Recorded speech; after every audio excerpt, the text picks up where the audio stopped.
So there are challenges. Now, last year, when I was talking about some challenges, we inadvertently had a photo of one of our associate deans up there, giving the impression that he was one of the challenges, which was not the case. So we've fixed that problem this year. And right there you see one of the challenges that we face. There is a negative narrative about the liberal arts around the country, and about whether it gets you ready for life, whether it gets you ready for careers and a successful work life. We all know that state financial support is not at the levels that it was before. It has not recovered to where it was prior to the economic downturn. And that is not Minnesota specific. That's true in almost every state in the country. I think there's only 6 where the dollar amount is actually higher now than it was back in 2008. And that is not likely to grow substantially. That's just the reality we face with the healthcare costs in particular that states are facing.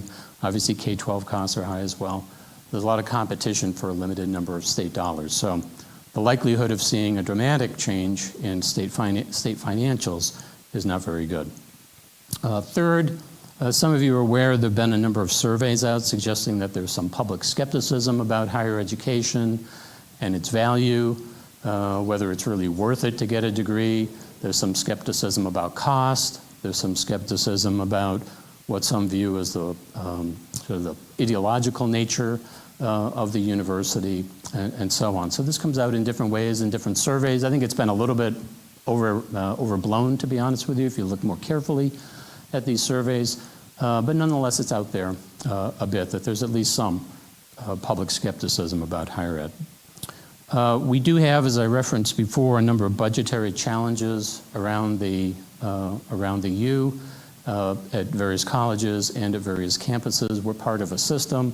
So from a CLA perspective, you know, we're all part of the same team in that sense, and so sometimes colleges are subsidizing each other when they are facing budgetary shortfalls, and that's certainly the case for us as well. There is an increased sensitivity among families and certainly a political sensitivity to increasing tuition rates.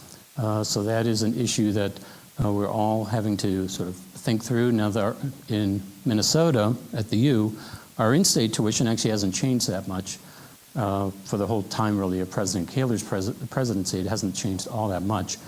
Out-of-state tuition has gone up dramatically for non-reciprocity students. It's been increasing at over 15% per year for the past few years.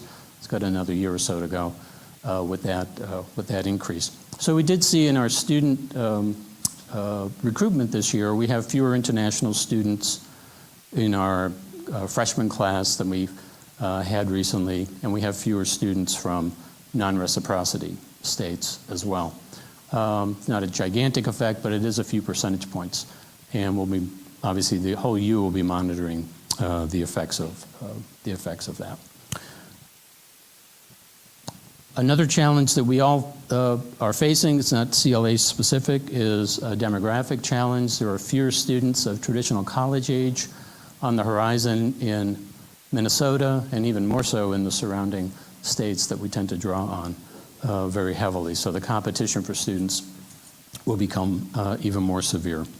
And then lastly, we have the challenge of technology and how it's changing teaching modes, methods of instruction.